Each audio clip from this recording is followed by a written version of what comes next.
Hey guys, what's up? It's Lectic here, and welcome to the next episode of Survival in the Sanctum. That's right guys, I've come up with a title for the series. I decided my base is going to be named the Sanctum. So, the series is going to be Survival in the Sanctum. So, where we left off last time, I was working on the spider farm. And I had mentioned that in a previous world, I built another cave spider farm. I think I told you guys it was a quad spawner.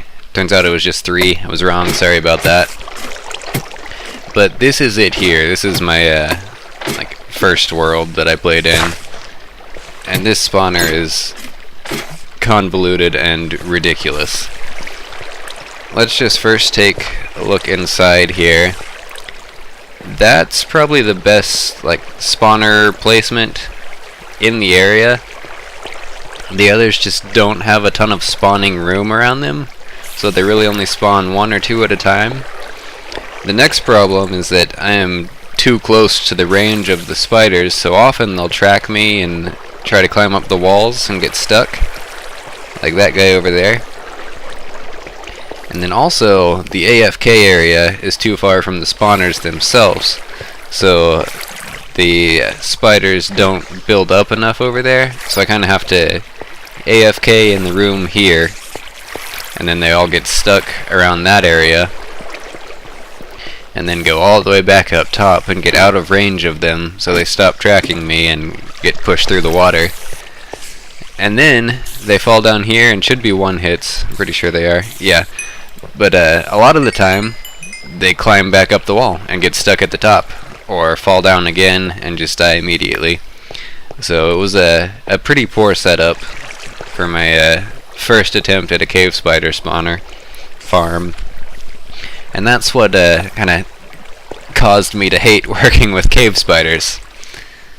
So in the Sanctum, in the new world, I think I've done a much better job, so let's hop over there and show you what I've got.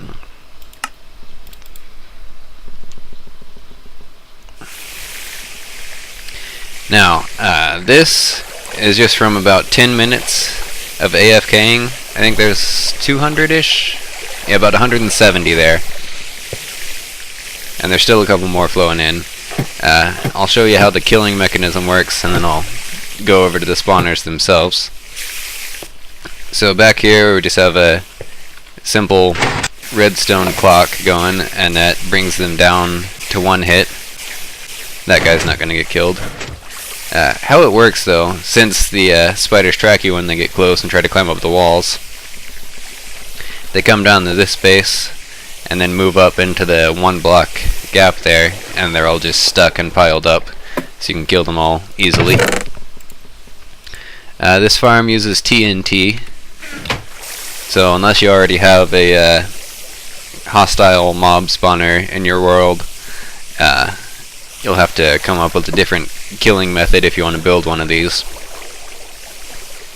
But yeah, you just bring them down to 1 hit, toss the TNT in there,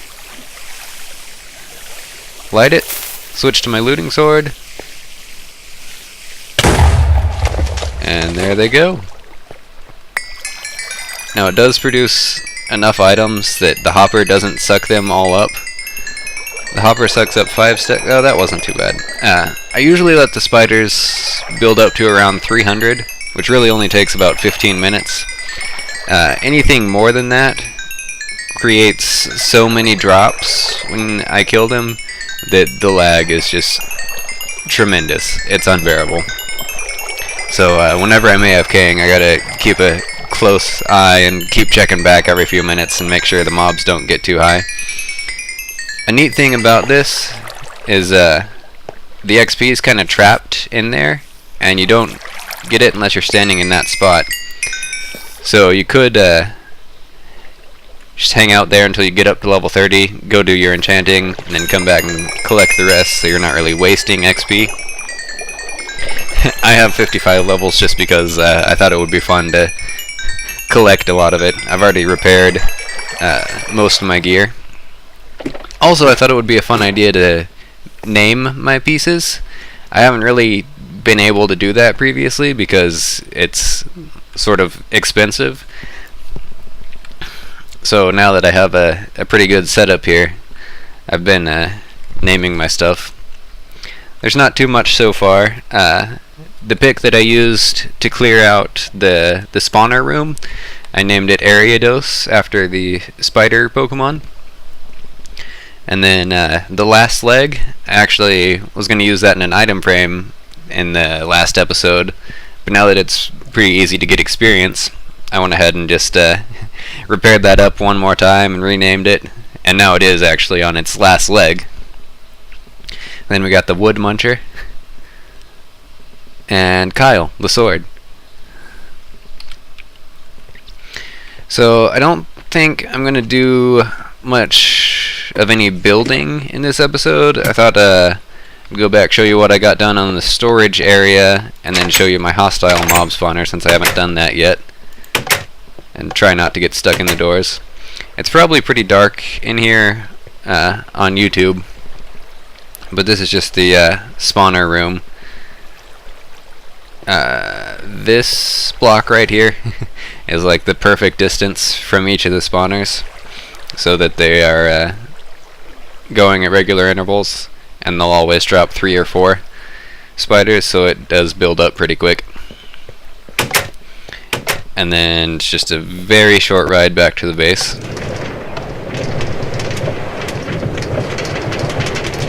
I may decorate this tunnel or change it up a little bit in the future. And yeah, we're already back right there. And of course it's raining when I'm recording. It only makes sense.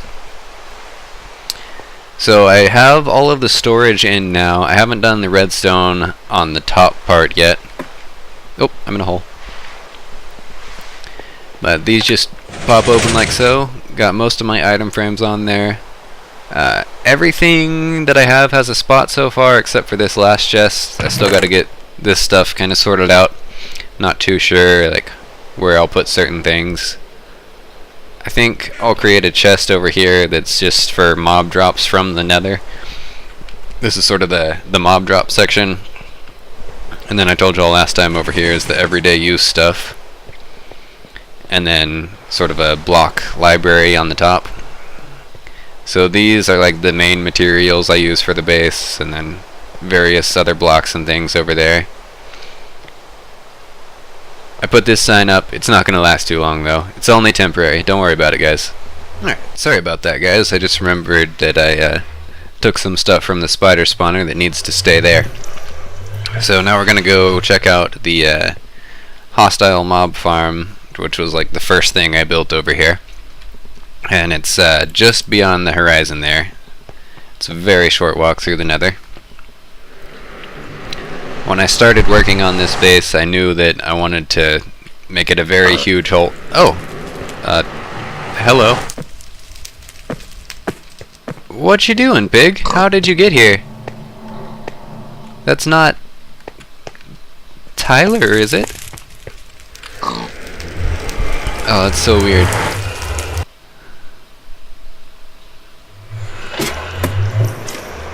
No, Tyler's still there.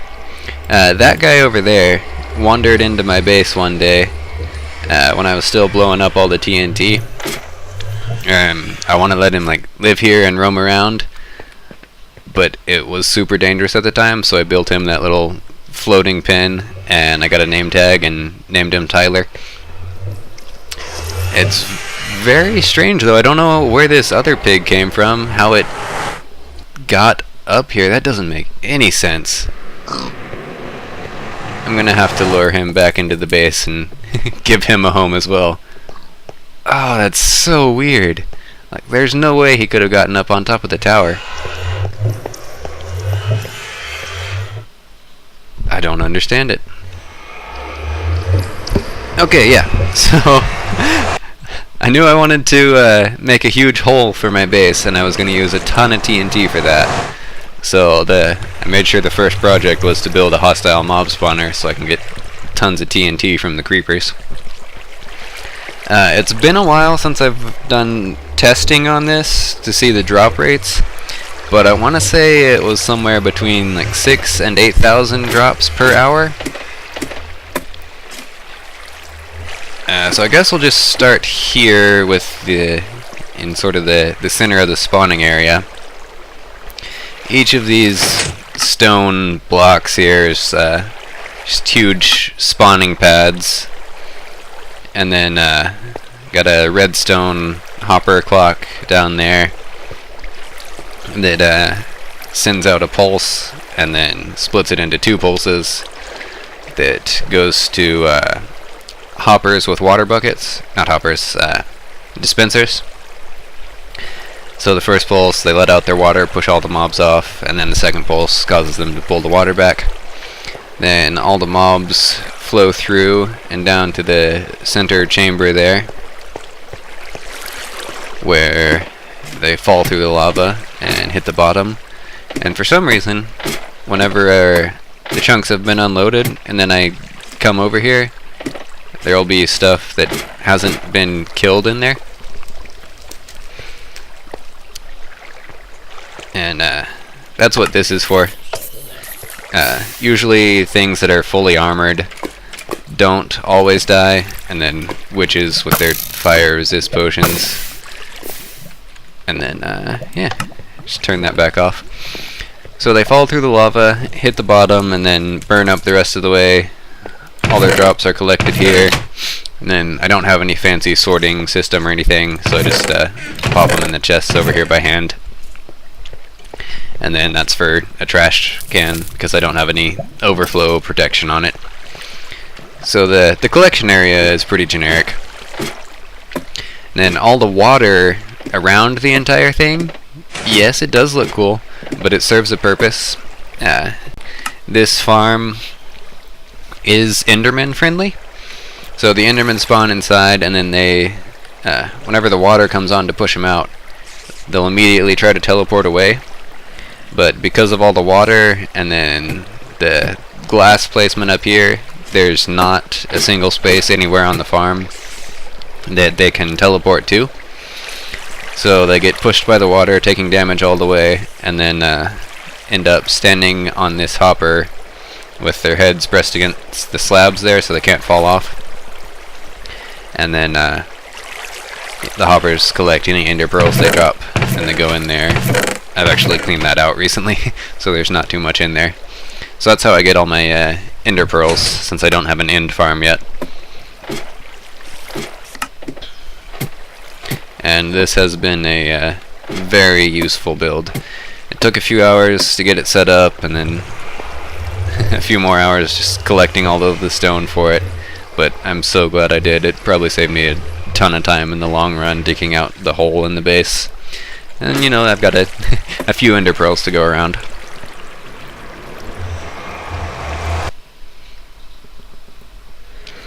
So I think that's going to be about it for this episode. In the next one I'm going to be doing a little more finishing up the storage area. Probably going to find a name tag for that guy and make him a home. And work on the entrance of the base some. Not too sure how I'm going to do that yet. And also I've been kind of thinking about expanding my channel and having some other stuff going on there, like some other games and things. And I've also been looking for a new RPG to play.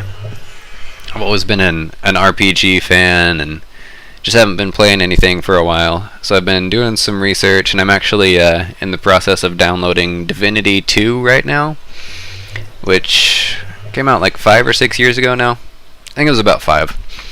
But it looks like a really awesome game. It's got a ton of skill tree options, which is like one of my main things I look for in an RPG. I love just complete character customization. So that should be a lot of fun. I think I'm gonna try to start putting Minecraft videos out once a week. You can look for those on Tuesday nights, and then we'll see how I like Divinity 2. Those might be coming out more often. I figure not too much editing is going to be going into that. It's just going to be straight gameplay with commentary. But yeah, I think that's about it for today. Thanks for watching, guys. Hope you enjoyed it. If you have any questions about the mob farms, how they work, if you want to see a tutorial or something, let me know, guys. I would love to do that. And if you enjoyed it, leave a like, leave a comment, and come back next time. See you later. Hope you all have a great day.